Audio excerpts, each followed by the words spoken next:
I'm Brian Goldfinger from Goldfinger Injury Lawyers. We'd like to wish you and your family a happy holiday season. Don't drink and drive, don't toke and drive, and wait till you get to your destination to reply to that text. Visit goldfingerlaw.com.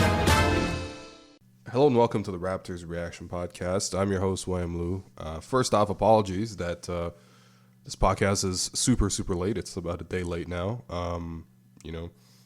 Been feeling like shit basically for most of the day and had to get a couple antibiotics, but I think I'm okay for now. My voice should hold up, hopefully. I got some hot water with me, Shout out to Chinese people, boiled water gang. But anyway, I'm here to recap the Raptors beating the Indiana Pacers by a score of 99-96. This happened on Wednesday. Shout out my guy Ravi for hooking me up with tickets to go to this game. Great seats, like 6 rows back, like behind the away basket, like just a great, sightline. And honestly, it was funny because I was also in attendance for Game 5 in 2016 in the first round of the playoffs in a similar section. I think I was in 111 at that time. Today I was in like 114. But basically, the same angle, same sightline, behind the basket. And all I remember from that 2016, comeback was obviously, Norm with that steal on Paul George, and then taking it in for that crazy dunk where he loses the ball midway in half air and he still finishes. But what I remember from that game was Raptors play like shit, and then defensively they came together. They benched DeMar DeRozan because he just wasn't defending and wasn't scoring. And they got a whole bunch of baskets off their defense. And then at the very end, the Pacers had Solomon Hill shoot a wide open three, and he sunk it and it forced overtime. Except they went to review and he had 2 skin cells on the ball. Like, it was that close, and that call basically decided this entire run for the Raptors, because if the Raptors got knocked out in the first round in 2016, like, they would have tore this whole thing down. Like, there would have been no Kyle Lowry run, no DeMar DeRozan run, no statues for either of those guys. Dwayne Casey probably pounding the rock somewhere outside, like not in Toronto for sure. It would have been bad. But that Game 5, I mean, they swung it and it was a crazy comeback, and it's probably the most fun I've ever had at a Raptors game. And this game yesterday was pretty reminiscent of that. I mean, there was a lot of elements. First off, the fact that the Pacers, were the opponent was one, but also that, the Pacers dominated the Raptors for most of the game, and there was no Kyle Lowry, no Serge Ibaka, no Jonas Valanciunas. And when you take those 3 guys out of the lineup, like, that's so much offense that you don't have, because the central crux of what the Raptors do is they run pick and roll, and JV and Ibaka are great, finishers, and also Lowry is, before Russell Westbrook came along, he was leading the NBA in assists, and I think he's still second. And so without those guys, like, it was going to be really difficult. And then on top of the fact that, like, the Pacers have a really good front court. When you look at Miles Turner, Domantas Sabonis is probably the best backup center in the league. And even Thaddeus Young at the power forward position. That's a very versatile front court. And, the Raptors were countering with Greg Monroe in the starting lineup and Chris Boucher as a backup. And, man, it just wasn't working. It wasn't working. Monroe was actually pretty active on the offensive glass. I think he had 8 of the Raptors' first 13 points, and finished with, I think, 13 points and 13 points, 8 rebounds, 5 offensive rebounds, and even Boucher, came in, hit a 3, had 3 blocks, in 10 minutes. Like, you can't argue with that, but basically the Raptors just weren't getting it done, and the Pacers were consistently getting inside the paint and bullying the Raptors, and even when they weren't necessarily getting penetration, they were put in the post. Raptors had to double, and the Pacers would get open shots, and the Pacers basically led the whole game through 3 quarters. It wasn't particularly close, but the Raptors. The one thing I like about the Raptors last night was that Nick Nurse got really creative, and he came up with a couple solutions, right? And in these games where you really got to scramble, you got a really limited roster, and you're coming in and playing a pretty tough opponent. The Pacers playing the second half of back-to-back, but they had won 7 straight. They had just lost to the Cavaliers on a buzzer beater where Larry Nance Jr. tipped it in after the Pacers missed some clutch free throws. So they were very motivated, and they've been playing really well. And so, Nick Nurse really had to rack his brain and get creative, and that's what he did. And I like that. In the third quarter, for example, he realized, look, plan A wasn't working. Okay, so what do? Let's go to a 2-3 zone. He goes to a zone for about 3 possessions. First possession, the Pacers got a lucky 3 off of it. So, okay. But then the next 2 possessions, the Pacers turn it over twice, and the Raptors score 3 of their own. And so even though that run only ended as 3-3, the Pacers had to call timeout because, Nate McMillan, their coach, wanted to organize the offense and, find a way to counter the zone defense. And I thought, okay, all right, so they might come out with a set play to get an open 3. That's usually what happens when, teams call timeout after seeing zone. But I was really impressed with the fact that Nick Nurse, instead of coming back out with zone, he switched up his scheme as well because he anticipated that, McMillan would actually call something to get a 3. So he actually then came out of that timeout by playing a switching defense. All of a sudden, it's different, right? It's not just, I don't even know what specific terminology it is. It could be a 2-3 zone. It could be a 2-1-2. I don't know what it is. But they went to switching. They blew up a couple possessions. They, had to rely on, some of their wing players to stop guys like Sabonis and Turner in the post. And I thought for the most part, OG Anunoby did a pretty good job of that.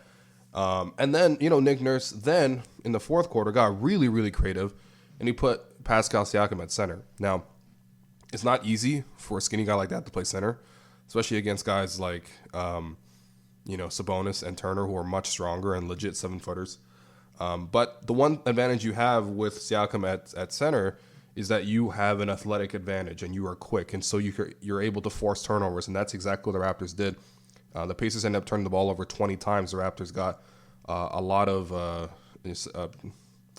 guess I could look that up 1 second. It's one of the advantages of not recording right after the game. The Raptors got 23 points off turnovers, and that really fueled their offense. And a lot of that was Siakam. Siakam was a man possessed in the fourth quarter. I mean, he got so many deflections, came up with so many loose balls, and generally made the Pacers, really overthink their offense. The Pacers only had 11 points in the fourth quarter. A lot of that was because they couldn't run pick and roll anymore because they were switching. So there was no advantage really anywhere. And Pascal was central to that. And the one thing is, Pascal was not only able to just get the stops, but he was also able to, get the ball and then take it the other way in transition and finish. And that's just so hard to do. And so, Pascal was stepping up.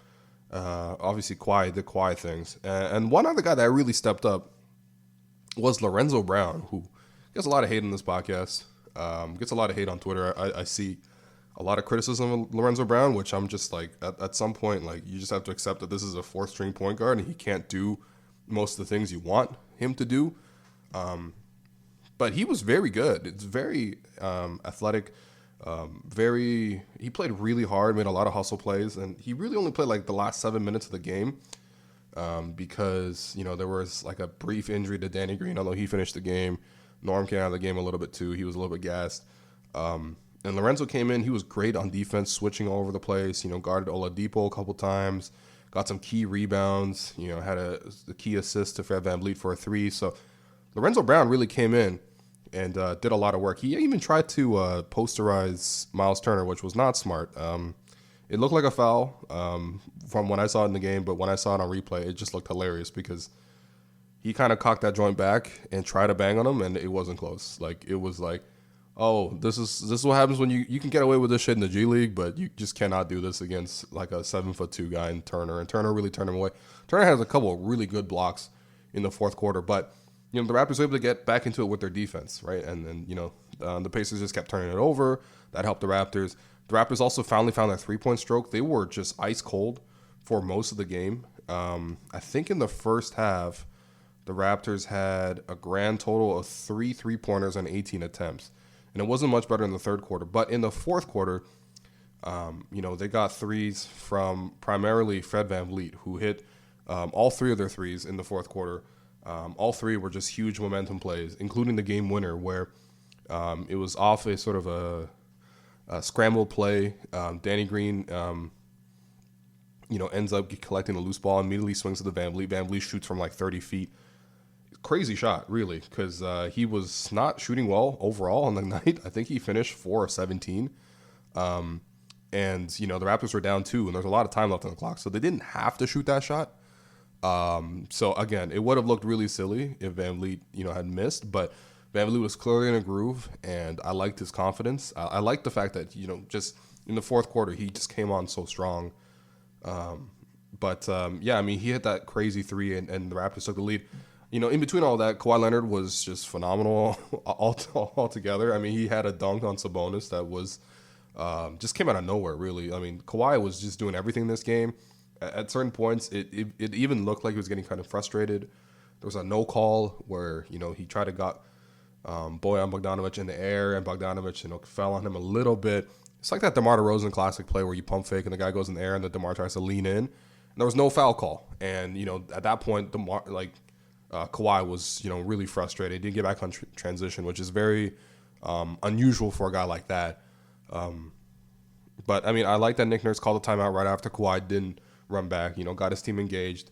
And Kawhi from then on was, man, he was just unstoppable. Like, anytime the Raptors needed a bucket, he was going up against Thaddeus Young, who is bigger, is stronger, but Kawhi is just quicker. Got past him a couple times. And just generally, like, to have a guy like that, to have a guy like Kawhi who he's so calm in the clutch, you know what I mean? Like, it just gives you the whole team a lot of confidence. Yeah, I mean, the Raptors got back into the game, and then at that point, they needed their defense to step up. And the guy who stepped up on that end is Danny Green. 2 key stops on Victor Oladipo in the dying moments. First, Oladipo collected the defensive rebound, but then was like really slow to bring it up for some reason. And Danny Green kind of just realized, like, yo, this guy might not make it past the 8-second count. So he, like, at the last second kind of like pressed up on Oladipo and forced a turnover. You know, Darren Collison was screaming at Oladipo for it because, you know, Collison being a point guard, you know, was really trying to push the pace and make sure that, you know, the Pacers got this rudimentary possession set up. Just the most basic thing, like cross the court in 8 seconds. Like, I don't know. That was a stupid play by Oladipo. But still, a very heads-up play by Danny Green to close out at the last second to force the turnover. And then on the possession after that, after the Raptors, you know, took the lead, you know, by 1, the Pacers went to Oladipo again. They had a hard time getting the ball to Oladipo because, you know, Fred VanVleet did a really good job after switching everything off the initial inbound. You know, VanVleet really denied the ball, wasted a lot of time, and forced Oladipo into a drive. You know, Oladipo's got one of the best pull-up jumpers in the NBA, and he does it a lot in the clutch because, you know, he knows that defenses are always worried about him driving. So he's got a really good, like, it's like Isaiah Thomas had the same move, like the original Isaiah Thomas, not, you know, the little child that plays in Denver. But, yeah, I mean, it's a deadly move. And so I thought VanVleet did a great job of just, like, stepping up, not giving him any space, forcing him to drive.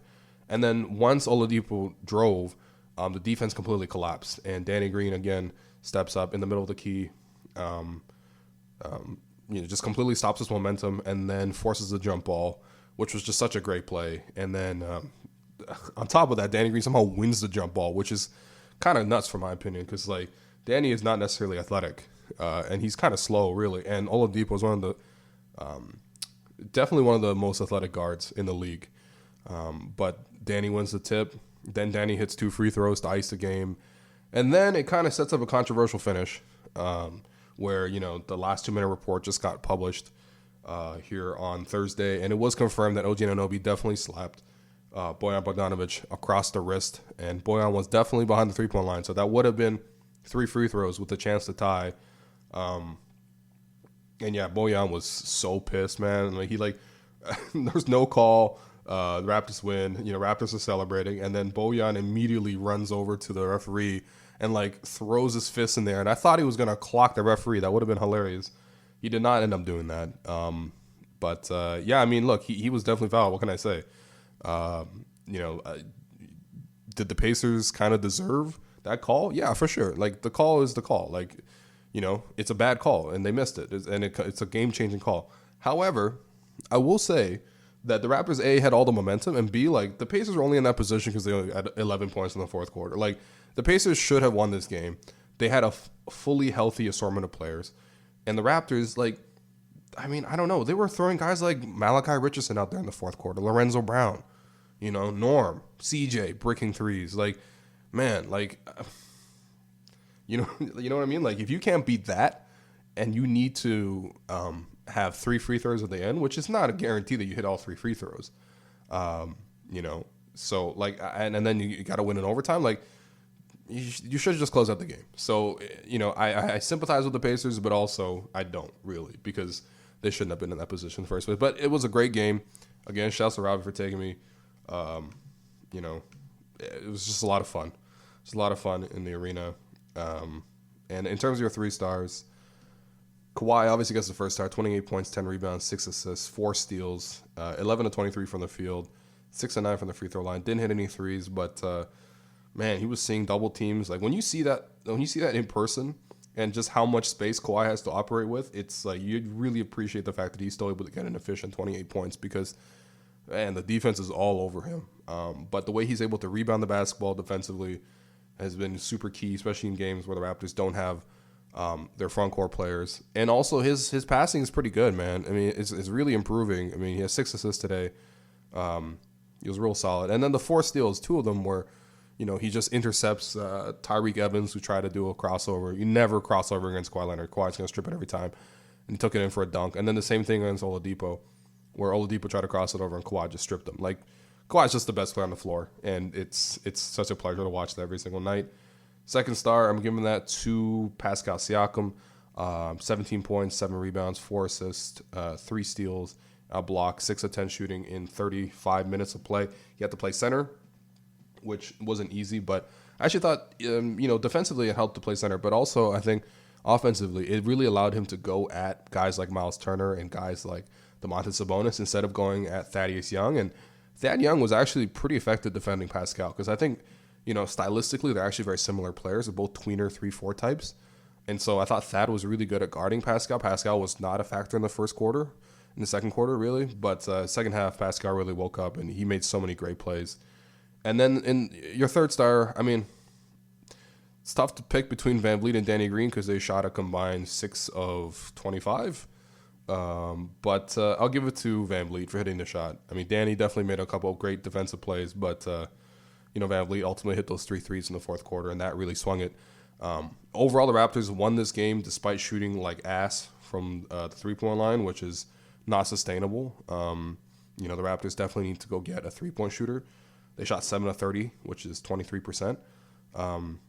But yeah, I mean, it was nice. It was nice to see Nick Nurse get creative. It was nice to see VanVleet and Danny Green come up clutch. Those guys have been fourth quarter performers, and you know, it's nice to have those guys on the floor. And it's just nice to see Kawhi carry the team and get some wins. You know, and just kill this narrative that this team can't win without Kyle Lowry. Like, obviously, Kyle Lowry is very important, the second most important player on the team. But Kawhi Leonard in these difficult games is always going to come up and come through. And yeah, I think for me that's ultimately what's more important. But you know, obviously he has to learn how to run the offense and everything like that, and you know, he's taking steps.